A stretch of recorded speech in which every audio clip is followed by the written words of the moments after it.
Hi, my name's Desiree, and in this video I'll be talking about endochondral ossification, the steps of bone repair, and then the different types of fractures. First off, with endochondral ossification, let me get it like this. First step is the formation of the bone collar around the hyaline cartilage model. Second step is we get that cavity in this hyaline cartilage within that model. And then third, we start to see blood vessels go into the internal cavity, start to see it grow a little bit. And then we see some spongy bone formation. Fourth step is the formation of the medullary cavity. And then as ossification continues, the appearance of the secondary ossification centers in the epiphysis start happening. And then last step is we have the ossification of these epiphyses, and then we see the articular cartilage come.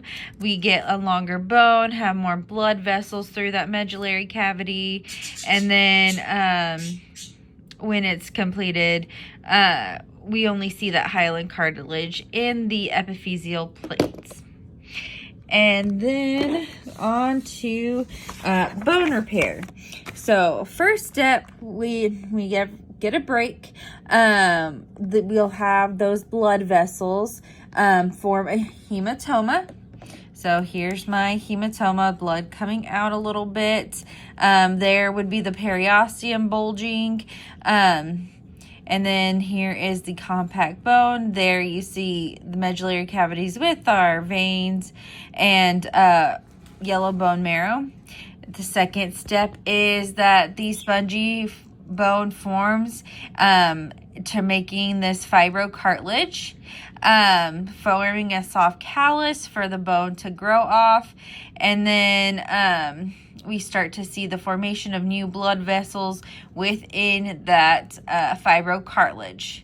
Third is that fibrocartilage, that was a soft callus, turns hard, see less of the spongy bone, see more of the blood vessels and in that medullary cavity happening.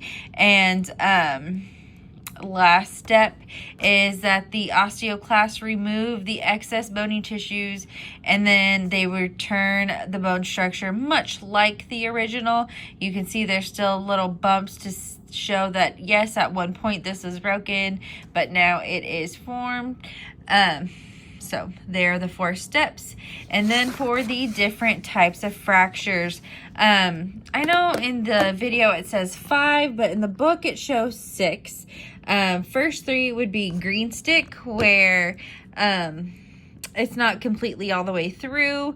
It's on the convex surface and the bend of the bone. And then the next one is fissured, where it doesn't go all the way through, but there's like a tiny little crack along the longitudinal axis of that bone. I feel like this would be more of like your hairline fractures and all that. And then you have comminuted fractures, which I know my drawings aren't the best, but it's complete, and this is where you get all those fragments. I think this one is the most dangerous because you don't know where those fragments are. It's